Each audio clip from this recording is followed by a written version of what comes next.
thrilled to see you all here for Lunch and Learn. If you've been before, you kind of know the drill, but we are recording. And so because of the size of the group and because we're recording, want to protect your privacy before this goes on YouTube, questions need to be put in the chat. So if you have a question while the speaker is speaking, go ahead and put that question in the chat so you don't forget your question. And then it'll be there at the end of the program when it's question and answer time. Also, so that means don't unmute and ask a question, and don't raise your hand because we're not going to call on you. Questions go in the chat, so that helps us make a smooth program. Also, just a little note, even though we are recording in a way that your picture is not seen, those of us just watching the screen can still see you. So a lot of you, I noticed, have your cameras off, probably because you're eating lunch, and that's perfectly fine. That's one of the benefits of Zoom. But just remember, if you do have your camera on, that someone might see you. So just keep that in mind as you enjoy the Lunch and Learn. We are grateful to our Lunch and Learn committee, who have done a fabulous job putting together a wonderful calendar of events for us this winter. And then they have another one coming up in the spring. I hope many of you have already registered for your spring classes, or that you'll do that on Thursday. Registration's going well, and we are excited that y'all are excited about our classes. So I will hand it off now to Mary Lou Jones, who will introduce our speakers, and we're glad that you're all here. Hi, thanks, Nancy. It's so wonderful to see you visiting with us. It almost feels like we're home in the Ollie building, doesn't it? I'm really excited today because we have a friend. I'm a member of Fourth Pres Church, as is Heidi Wright, and we both know one of the speakers today very well, Jennifer Falchion. She is now went from Fourth Pres minister to a pastor at Truine Mercy Center, as well as director of the center. So I'm sure she jumped from the frying pan into the fire there, but she has with her today Pat Parker, who has been instrumental in helping her see the way through the tunnels that she had to explore, I'm sure. Pat has been at Truine for 11 years, so she kind of knows why what they do at Truine is working, and why maybe Greenville is so beloved by our homeless people. They find a friend at Truine. So shall we let Pat go first then? She's going to talk about a little bit of the history of Truine Mercy Center. Thanks. Thank you. Thank you for having us. My name is Pat Parker. My position at Truine is the operations director. And I would like to start off today about covering just a little bit of history, and then we'll go into more details about the ministry here at Truine. First and foremost, as most of you know, well, let me back up a little bit. I've been at Truine for 11 years. My role as a director is to assist the pastor in being a pastor. One of the things that we focus on Truine is that we make sure that the people walking through the door have our utmost attention. And with that being said, it means that life at Truine is never dull. There's always something going on. And so first and foremost, we are a church. So often people look at us as a soup kitchen or an agency, but we are a church first with a pastoral staff of 2. We have a senior pastor and an associate pastor, which is Tandy Taylor. We are a nonprofit organization with a staff of 12. We have on purpose hired people with a compassion for our homeless community. And that is going to be key as we talk throughout the day. The people that we have hired have particular skills that they bring to the table. We focus on the needs of our homeless community, as well as anyone that find themselves in need or unemployed, or so on. There's a lot of things that we do at Triune is sometimes hard to describe, but we will go through that throughout the day in some of the other services that we offer. We are funded by grants and members' contributions. We take no federal or state funding, and we're also funded by our community partners. This is key for Triune. One of the things we try really hard is to be true to who we are. We want to be able to pray with someone. We don't want to be bound by any special rules. And so since we look at people and meet them where they are, we tend to take funding that allow us to be a church. A little bit more about Triune, the story. We were formerly a Methodist church, founded in 1900. After a severe decline in membership in the 1980s and 90s, it became a soup kitchen. And then started to focus mainly on the homeless population, providing meals, hygiene, and so on. The United Methodist Church dissolved in 2003, but a few of the older members stayed, which are still here. And the soup kitchen continued on Sundays and Saturdays serving meals. The satellite church, Buncombe Street United Methodist Church, after about 4 years, deeded the church to Triune. And I want to back up a little bit. One of the things that happened prior to that is Triune took a great interest in growing the ministry in a way that our United Methodist Church was really proud of. And so as we started to share the works that we were doing, things took off. In doing that time, they also hired another pastor. When we became a soup kitchen, there were several pastors in between that. But then they hired Deborah Richardson, which most of you know about, and they hired her in 2005. Right out of seminary, came and established a lot of the programs and processes that we will speak of today.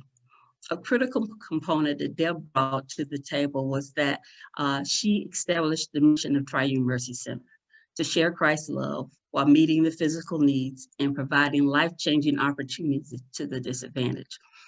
This was done on purpose to make sure that as we started taking care of the needs of people, that we wouldn't always ask ourselves before we move forward, did this meet our mission?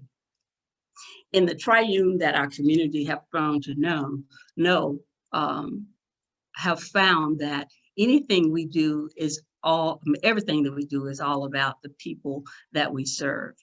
It's the no judgment zone. When people walk into Triune, the first thing we want them to feel is welcome, and we want to give them hope. Unfortunately, in January 2020, Deborah Richardson announced her retirement. Deb felt that at this point of her career, she had done all she could do to taking the ministry as far as she could take it.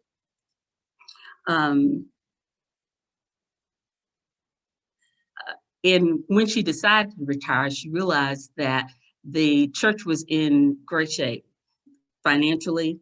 We had a full staff, experienced people, and she thought this is a perfect time for me to hand it over to someone else.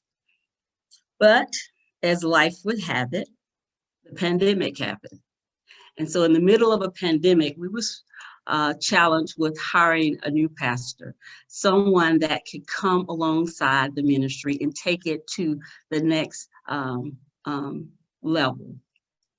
Deb felt confident that we would find someone that was not Deb, but someone that God had called to this ministry. And as we talk, please remember that everything we do it through prayer, and we seek God on, who is the next person, who was the next leader, what do we do with our parishioners. So at this point, I would like to introduce Jennifer Faust Shion. She is our new pastor. She has taken Deb's position and have been challenged with, what's next. The whole title of our presentation today, Informed by the Past, we've done a lot in the past. We've had a lot of programs. We've opened a lot of doors. But now we have to focus on, after the pandemic, exactly where we're going and how can we get there. And so I'm going to let Jennifer introduce herself. It always makes me nervous when people say, take things to the next level. I don't necessarily know what that means, but I trust that God is at work. It's good to be with you all today. My name is Jennifer Faust, like a house, Shiorn, and I have been an ordained minister for almost 20 years in the Presbyterian Church. I've served as campus minister at Vanderbilt University. I've served as a prison chaplain in Atlanta. I've served as a chaplain at a psychiatric hospital and drug and alcohol detox facility outside of Atlanta. Most recently here in Greenville, I was born in Greenville, a preacher's kid, and moved away when I was 9 to a small town, Great Falls, South Carolina, which is in Chester County. And then came back here when I got married 7 or 8 years ago to Greenville. And so I've served at Fourth Presbyterian as an associate pastor, and I've served as head of staff interim at St. Giles Presbyterian Church on the east side. But after discerning in the midst of COVID, and when COVID began, we just thought it was going to be, for a month or two. And here we are almost a year later. So having said that, there are folks in Greenville who are unseen. They are invisible. It's interesting. People are saying that there are more people experiencing homelessness now in COVID than before COVID. But really, we don't have a lot of statistics telling us that right now. What's happening is the places where people experiencing homelessness used to be are all closed. For example, the library is open, but you can only stay in there for so long. So people experiencing homelessness used to go in and be on the computers. We at Truine used to have a day center on Saturdays and Sundays for people to come in and do their laundry, drink coffee, warm up, read the newspaper. And we are not open in terms of having our building open to a lot of folks. But those people, the people experiencing homelessness, are still unseen, if you will. So you all might remember some years ago, Tent City was featured in the news a lot, and people started learning about a group of people, an encampment living under the bridge. Well, that quickly turned into a lot of things for the city of Greenville. I think a new awareness of the homeless population, but also the service providers began to collaborate more with one another, is my understanding. Again, I'm learning all of these things. But this was worship at Truine. They would have anywhere from 250 to 300 people a week. I loved one of Deb's phrases was having the engineer of the bridge that built the bridge and a person who lived under that bridge sitting beside one another in worship. And how beautiful this is. To me, this looks like what I imagine the kingdom of heaven on earth, the kingdom of God looks like. So you all remember when we used to sit really close together? That did happen. And this is what worship looked like. Now, this is again from my view. Truine had many volunteers. I only came to worship a few times at Truine before COVID. I helped serve a few meals while I was at Fourth Presbyterian and at St. Giles, but I never saw the workings pre-COVID at Truine. The volunteers here do make everything possible. When COVID hit, though, we no longer had access to those volunteers. I'll give you an example. When I came in July, I said, who has been cleaning the building? And they said, well, the volunteers did that. I said, well, who cleans the bathrooms? Well, the volunteers did that. There were 50 assigned jobs to volunteers per week. I asked how many volunteers we had per month it was upwards of 1,500 when you include youth groups and Boy Scout troops and Girl Scout troops and all these, groups that came from churches and other organizations to volunteer. So it's an understatement to say that things have changed in COVID, as we only have a few volunteers come to these services. We serve 4 meals a week. And these are hot meals, Saturday and Sunday, especially breakfast on Monday mornings. We did 2 hot meals on Sundays. And now we had to get a little creative with our wonderful partnering churches and organizations that serve meals. We built in a drive-by, except it's a walk-by window. And so people come and get their lunch or their dinner. We hand them out along with a bottle of water, as you see there. We also hand out hygiene kits in the window. We also hand out snack bags, which are called pop-top bags. Anything is handed out. The biggest thing here that's handed out, you would think it would be food, but it's the mail.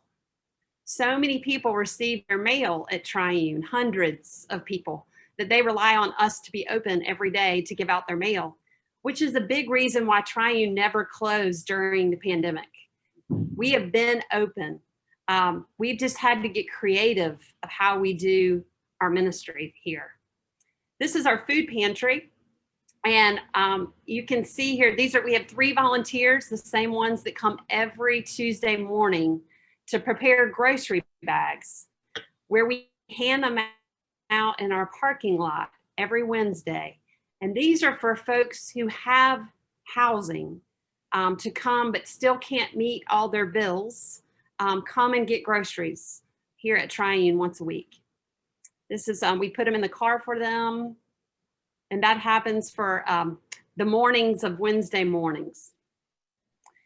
Another big area here is recovery. And so this is David Gay. Some of you might know him or heard of him. He's a legend here in Greenville. And beside him is Craig Kimmons. And they both do ministry with people in recovery. So they visit the jail a lot. Now when COVID hit, David is 75 years old. And they could not go to the jail all the time. And so they've found ways to reach out to people who are in jail who want to go to rehab, and then they transport them to rehab. Last week, Craig told me he had 4 or 5 people that he was taking into rehab. So that has not slowed down during the pandemic much at all. This is our art auction. One of my favorite rooms in Truine is the art room. I love creativity. I love that people from all walks of life can come and express themselves. No one is told how to paint or how to do something, but these wonderful artists who are volunteers in our community come in and they are inspired by some of our parishioners and what they draw or what they paint. And so a group of women in Greenville have hosted, I believe, for 9 years, the Piece of Truine art auction. And this is a wonderful auction. I've been to it the last 3 years. You'll notice the date on the screen says April the 2nd, 2020. Well, obviously that did not happen. And then they were hoping for 2021, and that is not going to happen. So they have a date on the calendar for April of 2022. I say that to say this is kind of our new normal right now, as you all know, but we still are fulfilling our mission. Our social workers and case managers meet one-on-one, masked, and they try to help people with their Social Security. However, Social Security, you have to get on the phone or on the internet. The office has not been opened. And so there's been some challenges there with how people are having their needs met. This is Don Austin. He is our operations manager. And those of you who know Don, he is spraying a special spray to help protect us against the virus. And he sprays down the building that's a lot of what he does, in addition to other things. One of my favorite things here at Triune on our bulletin every week for worship says, "You are God's child and you are welcome in this place." Many people ask me, so what's your vision after Deb? Where are you headed? And my eyes get really wide and I smile through my mask and I say, I don't know. But what I know is that when we get out of this pandemic, we're going to have more people experiencing eviction. We're going to have more people experiencing homelessness. We're going to have more people who have food insecurities. And so as we've been spending this time fulfilling our mission, we've also used it as an opportunity to talk about what is coming. And so we made the decision with our board support to hire another full-time master level social worker.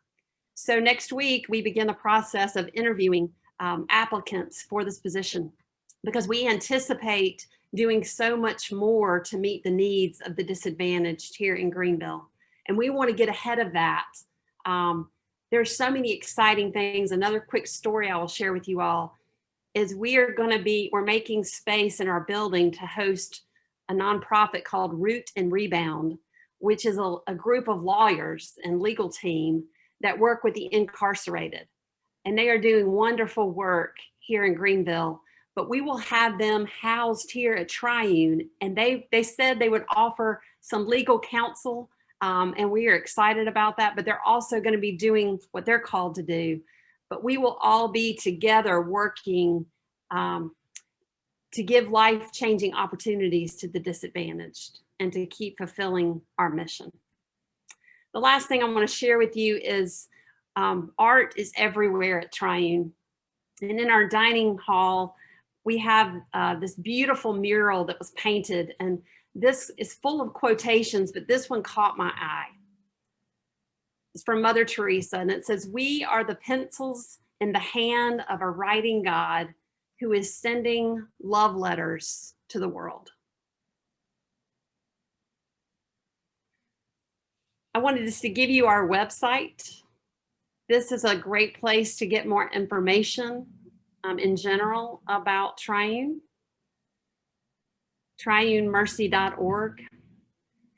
And then I wanted to invite you to subscribe to our newsletter. If you are not doing that already, I'll give you an example. Since I've been here, I have asked and invited the staff, they didn't have to write an article each month through their lens of what Triune is to them, so that the community is reintroduced to Triune through their lens. So I'd invite you to subscribe. You can do that on our website. And then if you say, well, how can we donate? We have on our website as well a donation page, which has an updated wish list that is changing depending on what our needs are.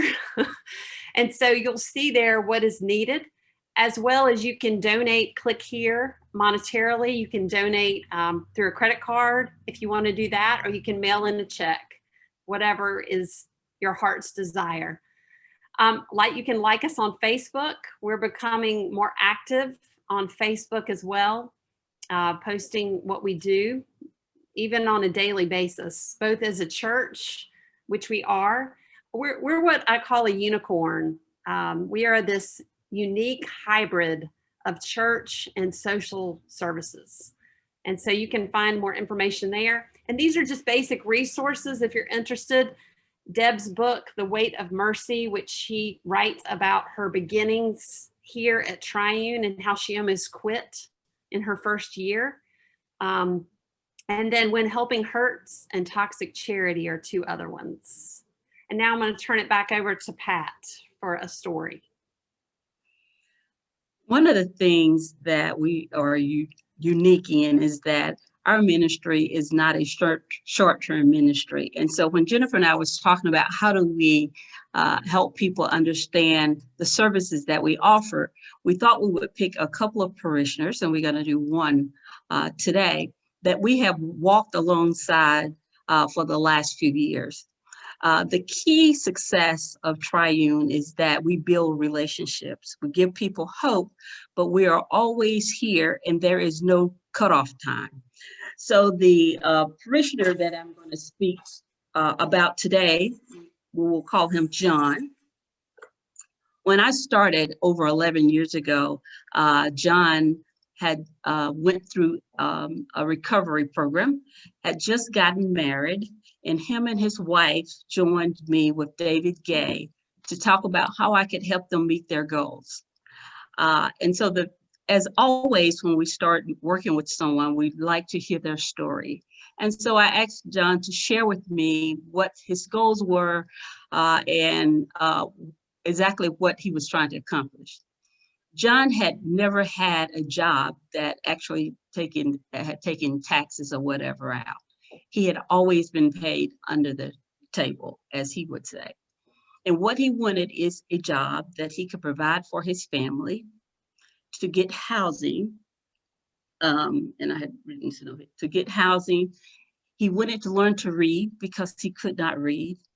More than anything for John, though, he just wanted to read his Bible. And then he wanted to be able to get his driver's license, get a car, and go from there. And so John and I, and this is, remember, 2009. I've lost my notes. And so in 2010, we started the process of helping them with housing. John and his wife was able to get into the Truine housing, which was the first step. Then we helped John get a job with a reputable company where he is still working today with the same gentleman. Once he got a job, John also realized that he had no transportation. So in the interim, we purchased a moped for John so that he could get back and forth to work. And we started tutoring lessons, someone to help him read, which is something he wanted to do. In the midst of this, because John is now about 43, he realized that a moped was not what he needed to do every day, that he didn't want to drive that back and forth. And so he asked that we would help him get a driver's license. And so we started working with him on the driver's permit. When he said he was ready after studying the book, there was a caveat there, whereas in order to get the permit, he had to be able to read. And so our solution for that was to call the DMV and to explain the situation, in which we did. And so we called and explained that we was trying to help John read, but he needed a driver's license to be able to keep his job. And so they said to send John down, and if he couldn't read it, he'd have to try, then they would read it to him, which was wonderful. So I scheduled the meeting. John went to get his work permit. About midday, I received a phone call, and John was so excited.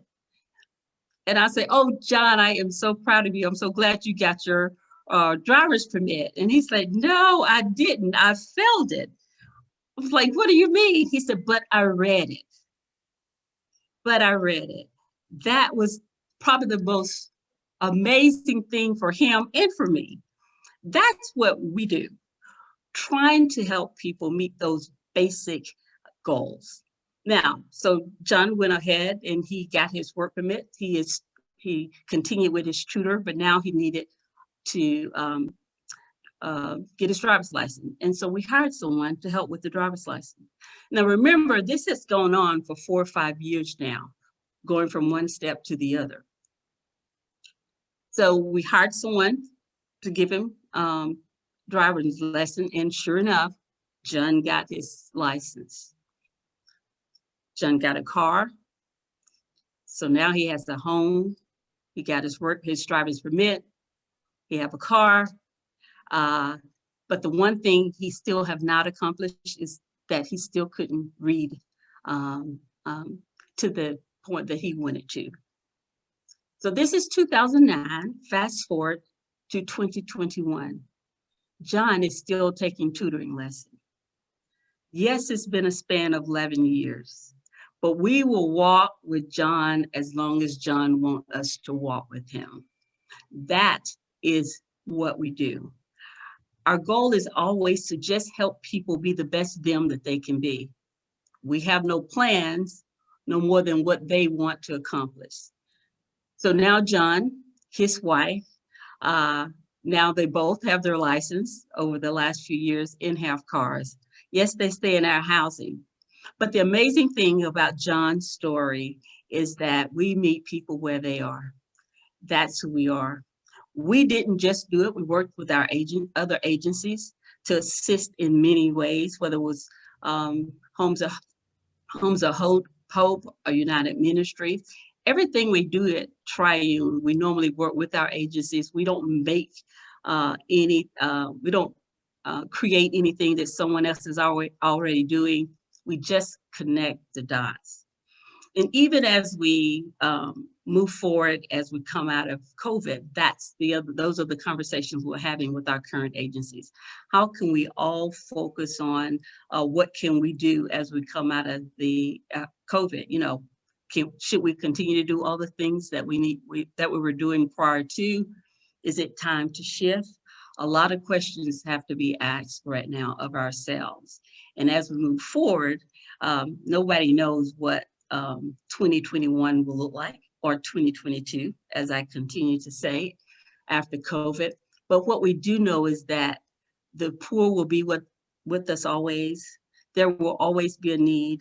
Evictions will always happen. And for Triune, our focus is to continue to help the disadvantaged.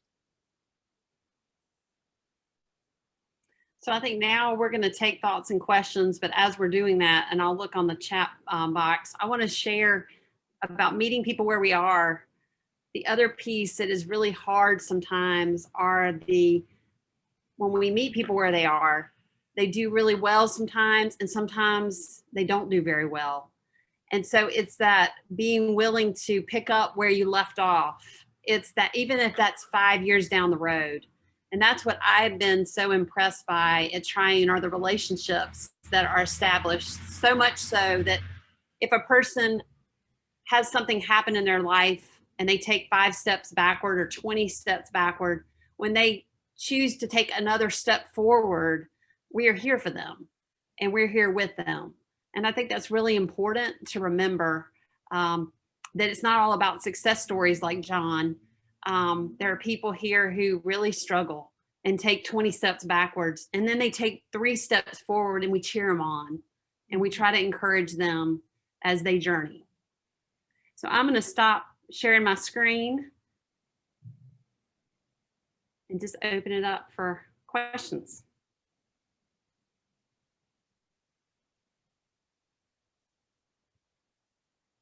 Mary Lou, I think you're still muted there. Great. Okay. Now I've got to get back to the chat. Okay.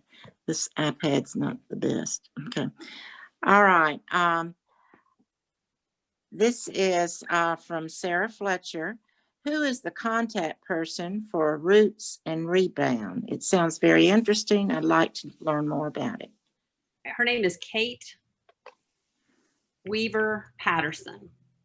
And you can just Google Root and Rebound. It's actually a national organization, nonprofit, and they have 2 offices here in South Carolina, one in Charleston and one in Greenville. And they have been previously the last 2 years housed with Soteria, but both organizations are growing, and so they were looking for another place. And when Deb was here, she was interested in talking with them about moving in. And so it's been interesting how that's all happened during the pandemic. And so they will be moving in hopefully by April the 1st. And we'll be here. Also, Jasmine Road is housed here at Triune. I don't know if you all know that. As well as Bon Secours St. Francis has a medical team that pre-COVID was here 5 days a week, a nurse practitioner, a nurse, and a medical social worker. However, since the pandemic, they have been furloughed, or they're now inoculating people. So they're not here, but we're hoping that they will return because those are really important aspects of who we are and really connecting people to have their needs met.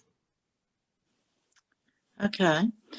And another Tom Nolan asks, do you have plans for continuing the Circles program? If you want to describe that a little bit. Absolutely, Tom. Sherry is still working with many people on jumpstarting that as soon as possible. The conversation now is not if, it's when. I know she met with a church here yesterday, I believe, that's going to start one at their place. We're hoping we can start a Circles right after the first of the year. Circles, Welcome Home, Roundtable, those are support groups that we have here at Triune, and it's key to our parishioners' success. And so absolutely, most of our programs will return. We just don't know when right now. Okay, that sounds great. I'm making notes to myself too. And Dan asks, what happened to the people who lived under the bridge? Oftentimes it is uncomfortable to learn and see homeless people. When the bridge site cleared up, it seemed as if the problem was solved. Please comment.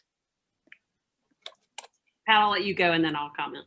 Okay, wow. Well, in a lot of cases, we help some of the individuals get housing. Then in some cases, they ended up moving to other sites.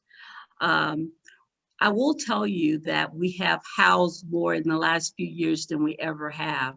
Our focus is whenever those encampments are closed, that we meet with them and try to figure out how we can either connect them with family members or help get their disability started or get them in a shelter. The unfortunate part about it is some people in the encampments really are just lifelong individuals that want to be homeless. And so you can only help those that want to be helped. But I will tell you, each time and every time an encampment closed, our social workers are on site. They are there, they're talking with them, they're setting goals or trying to. I am amazed by United Ministries, Miracle Hill, that the minute we know that an encampment is going to close, everyone is on site, trying to help people connect the dots. And so we help as many people as we can, but the unfortunate part is that we're going to always have encampments in tent cities. They just spring up in other places. The largest one right now, we have an outreach team made up of all the service providers, shelters and regular service providers, United Ministries, Truine, Salvation Army, Greenville Mental Health, Miracle Hill. They all go out once a week. And the newest encampment is actually in Travelers Rest. And it is right near Furman. And so it is a growing encampment. And the second one is on Woodruff Road right now, behind Woodruff Road.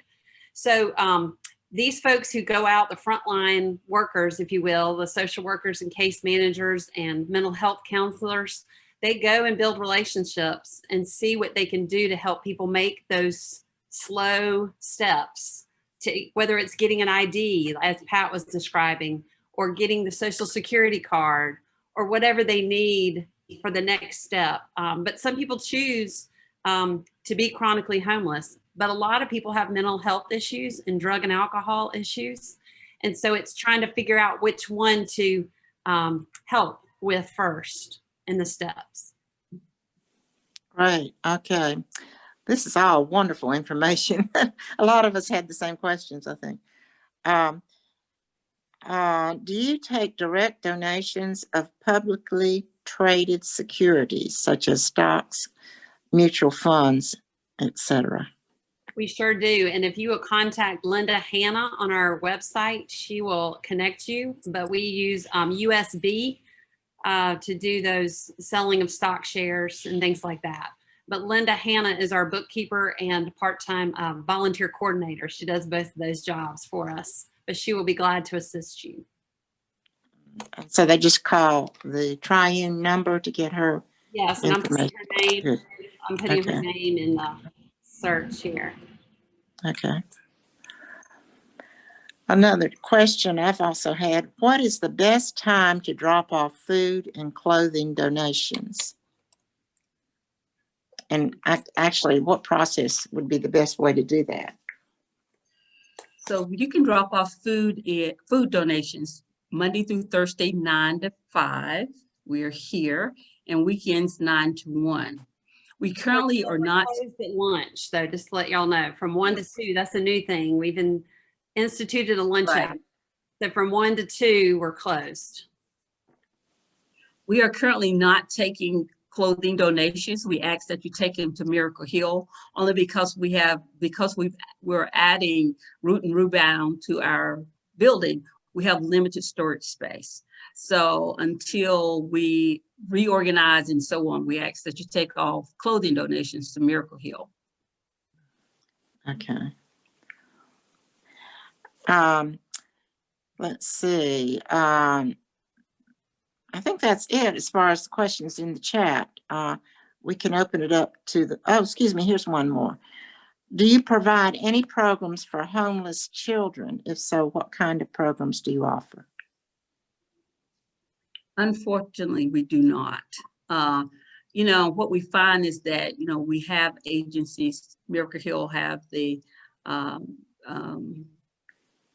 even get the word out.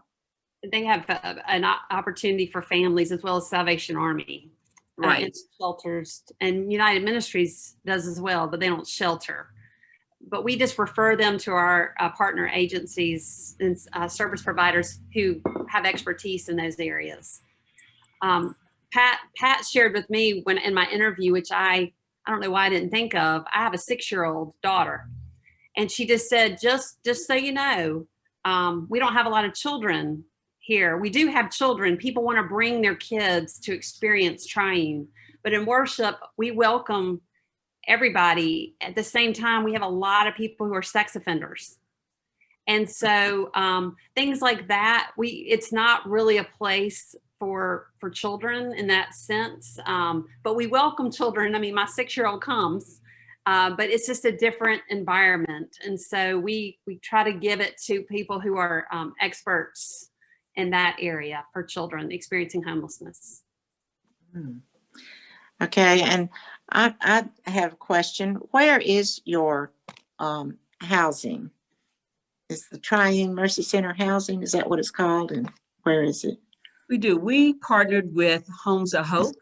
And so we have 4 housing units with them. Our housing is more permanent because we feel that when we place someone, it is not transitional. And so we will, once they're in our housing, we can give them a reduced rent rate.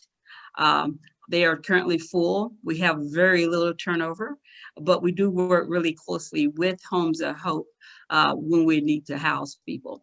Our staff also have lots of landlords that will accommodate the people that we work with. And probably most of you know that a lot of them have evictions on their record, or they have a record. And so it's very hard to house them.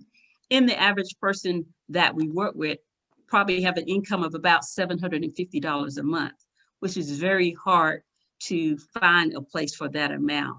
And so our staff work really hard based on looking at housing for individuals with limited income, which is another tough piece for us as we start to come out of the pandemic, knowing that there will be more eviction and more homelessness.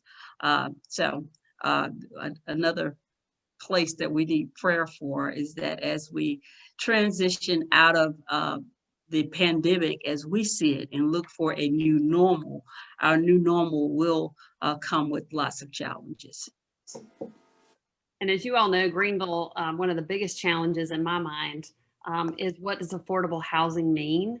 And for a lot of people, they think of teachers and people who work in restaurants and the wonderful folks like that. But the people we serve, that affordable housing would have to be anywhere from $200 to $400 a month. And what most people are calling affordable housing is $900 to $1,100 a month. And so if you see affordable housing in Greenville, I'd ask, what does that mean? because affordable is different to different populations of people. I guess y'all are watching pretty carefully the progress of the minimum wage status. Yes. That would make a huge difference, probably. Might. So, any other questions? Okay, I'll look for some of y'all as I drop off my bags of food. And it is great to know, to be able to look at your site and know exactly what you need most of this week before you go to the grocery store. I love that idea. Thanks. Well, we thank you all for inviting us to participate in Lunch and Learn. And we do hope to see you in person one of these days. But anything we can help you with, feel free to contact us anytime.